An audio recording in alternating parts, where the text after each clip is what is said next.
Hi book lovers, welcome back to my channel. For today's video, I wanted to talk about my top 10 romances that I am dying to read that are releasing in 2024. So these are my most anticipated releases for next year. These are from my all-time favorite authors, and a lot of them are sequels that I am so hyped for. So let's get into it. If you want to share your own highly anticipated reads of 2024, please feel free to, and let me know if we share any of the same books. Starting off with an auto by author, I will read anything and everything that they write. I have two books from Penelope Douglas on my top 10. The first book is Five Brothers, and with this book we are back with the Tristix world. This one is coming out July 30th. The Five Brothers in the title are the five Jaeger brothers that we first met in Tristix, and they were Liv's five brothers. Unfortunately, I don't believe that the romance here is going to include all five brothers. I think Penelope Douglas mentioned that there might be some Credence vibes here, but it's not going to be reverse harem or why choose. If they actually ever decided to write like a true reverse harem why choose romance, I would pass away. But going back to Five Brothers, it sounds like it's gonna be MF. If you don't remember who the brothers are from oldest to youngest, the oldest is Macon. He is the ex-Marine, and he's the one who gave up everything to care for his orphan siblings. Next is Army, the single dad, and then there's Iron, who constantly is getting sent to jail. Dallas and Trace are the youngest brothers, and it sounds like they're the ones that are going to be the most involved in the romance. Like, the blurb is giving off love triangle vibes to me, and I am so here for it. I don't know who the heroine is though. I have no idea. I don't know if she is a new character or if she was introduced already in Tristix Venom, but apparently she hates Dallas and was with Trace for a short period. But who knows? Maybe the hero might end up being Macon. Of all the Jaeger brothers, I most want Macon's story. Like, he definitely deserves his romance and happily ever after. We'll see how Five Brothers go. I am sure I'm gonna end up loving it, and hopefully we do get to see a lot of cameos of Liv and Clay. And then, since we are blessed and getting not just one but two romances in 2024 from Penelope Douglas, the second romance is Pirate Girls. Pirate Girls is releasing even earlier than Five Brothers. It's coming to us March 21st. It's book 2 in the Hellbent series, so it's the sequel, the standalone sequel to Falls Boys. This whole series is about the second generation of the Fall Away series, so we're getting all the children here, and the heroine is Tate and Jared's daughter. Since the beginning of the series, we've kind of known that Dylan has been in a love triangle of her own with two brothers, with twin brothers. It's been a while trying to figure out who she ends up with,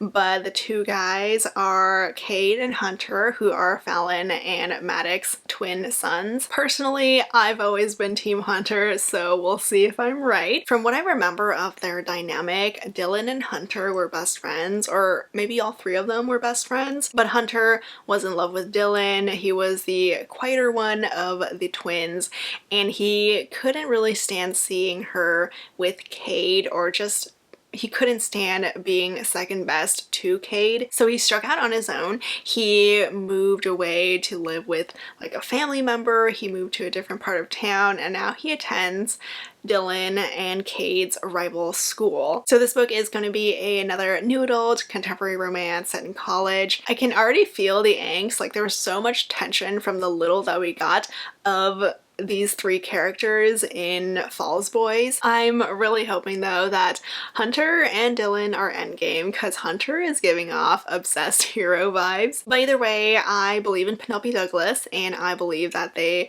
will make me fall in love with whoever Dylan ends up with. Before I get into the rest of this video, I wanted to give a quick shout out to Avery Maxwell and her book Falling Into Forever. In this one, the heroine Sailor is a romance novelist, and she goes into an interview that that accidentally goes horribly wrong. She ends up getting canceled because of it. So because of this, in pops her high-profile public relations ex. He has this great idea that to save her reputation and fix his own career issues, the two of them should enter this very public and very splashy fake relationship, one that will give everyone something else to talk about. Of course, she has to go along with this plan, but this means that she has to face some of her own secrets and tell Dante the truth about what tore them apart years ago. So Falling Into Forever is a steamy, small-town, grumpy sunshine romance where forced proximity turns Dante and Sailor's second chance fake relationship into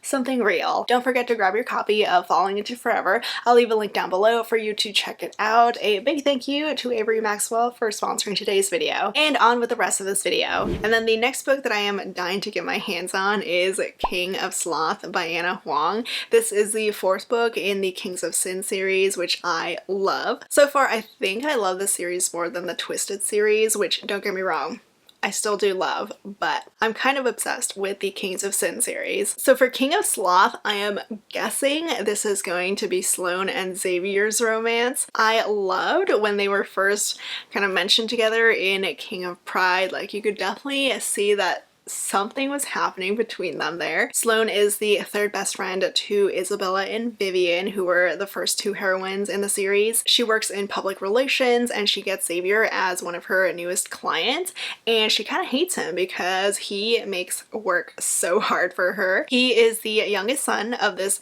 rich and powerful family, so I can definitely see him embodying the sloth sin. Anna also released one of the tropes that are going to be in this book, and it's reverse grumpy sunshine. So I can't wait for this one. It's coming out April 30th. We're already about halfway through the series now. We only have this fourth book and then 3 more after. And then my next two 2024 books are both by Ali Hazelwood, because I am an Ali fangirl, and both of them are 100% high up on my list of anticipated reads for next year. First is Bride, which is coming out February 6th. I am just beyond ready to read Ali Hazelwood's very first paranormal romance.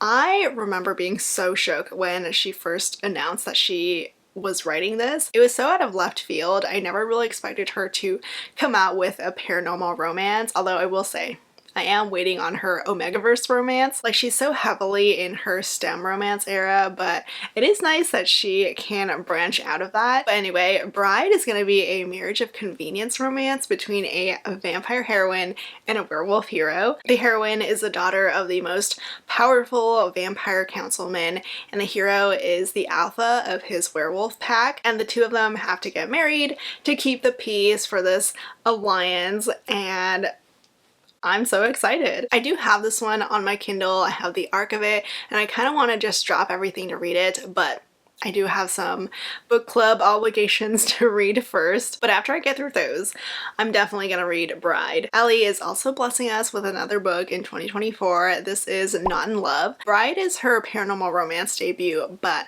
we are still getting another STEM romance from her, which I'm super grateful for. I love her yearly STEM romances, and this one is coming out June 11th. I love the tagline for Not in Love. It says, "A forbidden secret affair proves that all's fair in love and science." The heroine is a biotech engineer for a startup, and she is loving her life, but then her company goes through a hostile takeover, and the hero is the one in charge of it. These two are supposed to be enemies, but they start up this secret affair, one that should end when one of their companies wins. But obviously, that's not gonna happen. It sounds super fun. It also sounds like it might have some good steam, so I'm here for that as well. But yeah, if you couldn't tell, I do love me some Ali Hazelwood. And then another highly anticipated read for me is This Could Be Us by Kennedy Ryan. We are finally getting a new book from her in 2024. Unfortunately, she didn't have any new releases in 2023, just a lot of republished stuff, but This Could Be Us is coming out March 5th. It's book 2 in the Skyline series. It's the standalone sequel to Before I Let Go, and it's Soledad's book, who is the second best friend in that friend trio group. She's a single mom who had her life all planned out, but it all goes up in smoke after something happens with her husband and she gets divorced. This is going to be a story about a woman finding herself again, finding love again in the most unexpected man. The hero is a single dad himself. He's a dad to autistic sons. I just can't wait for my heart to be wrecked and battered and then healed in that classic Kennedy Ryan way. I am obsessed with her writing so much. I just love everything that she comes out with, and I can't wait for this new one. I am also very ready for My Dark Desire by Parker S. Huntington and LJ Shen. Like, no one was more excited than I was when I heard that these two were writing a sequel to My Dark Romeo, which is one of my favorite reads of this year. It seemed like these two really didn't have plans to write more in this world, but a lot of readers wanted more. I had so much fun with My Dark Romeo, and I fell in love with Romeo's two best friends. I was praying that these two would eventually get their own romances, and unless I'm way off, then My Dark Desire should be at least about one of them. It's coming out March 10th, and it could be either Zach or Oliver's book. Either one would be totally fine with me. Oliver was the huge man whore who didn't give a crap about anything, and then Zach was the serious deadpan one who always had enough of his best friend's shit. The text threads in My Dark Romeo with the three guy best friends had me cracking up like crazy, so hopefully we get more of that. They do get a little over the top and ridiculous, but that's why I love them. And then my girl Emily Henry is coming out with Funny Story on April 23rd. I'm ready for this new romance from her, as I'm sure a lot of other people are. This one has such an interesting premise. It's about a woman who falls for her ex's new girlfriend's ex. The heroine's fiance breaks up with her to get with his childhood best friend, and the hero is that best friend's ex-boyfriend. The heroine gets dumped and stranded in this small town, and the only option that she really has is to become roommates with her ex's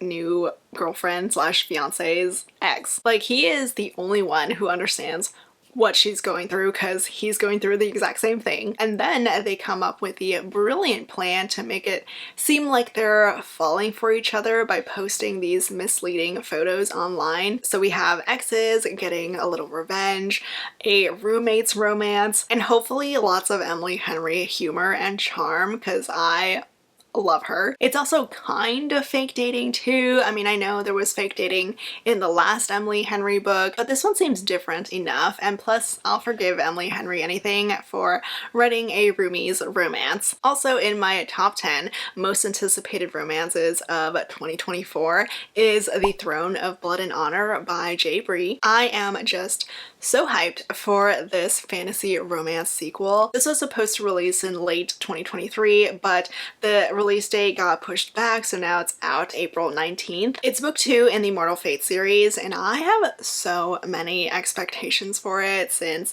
The Crown of Oaths and Curses was great, minus the very slow beginning. It was extremely slow burn. Like, book 1 was only the enemies part of this enemies to lovers romance, so hopefully we get some romance development in book 2, but I am just so hooked and invested now in this world, in these characters. The thing that I need the most out of this book is the groveling from the hero. I need to see Soren literally on his knees for Rook, because I love this girl so much and she deserves it. She went through so much shit in book 1. She took on all this hatred from Soren and his family, so I'm ready for things to turn up for her, and hopefully we get some steam too. Like, again, I just have so many expectations for this sequel. I mean, I know Bree will amaze me with the eventual romance that will come, because she blew me away with the Bonsai Tai series. I'm just hoping we don't have to wait too long for it. And then the last book in my top 10 most anticipated releases is Dishonestly Yours by Krista and Becca Ritchie. This author duo is writing a brand new series, and it's going to be traditionally published. It's about a heroine whose family lives a life of crime. They are con artists and she wants out of it. So she and her best friend run away to a small town, and things would be great if it wasn't for her best friend's brother tagging along. He's also a con artist. Like, both of their families live outside the law, and since he's with them in this small town, she really doesn't want to be tempted by her best friend's brother in more than one way. I'm ready for this book. I'm just here for Krista and Becca Ritchie writing morally gray characters and they're con artists, which sounds so interesting and so fun. As much as I love the Addicted series world and all of those books, I am excited for something new from Krista and Becca Ritchie. It's going to be the first book in the Webs We Weave series, so a whole series about these con artist families. And also, how cute is this cover? And that's it. Those are my top 10 romances that I am dying to get my hands on that are coming out in 2024. Let me know what books are on your list. I will be coming out with a more like comprehensive list of what's coming out in 2024 in general, but let me know what's on your top 10. As always, links to everything will be down in the description below. Thank you so much for watching and I'll see you all next time. Bye!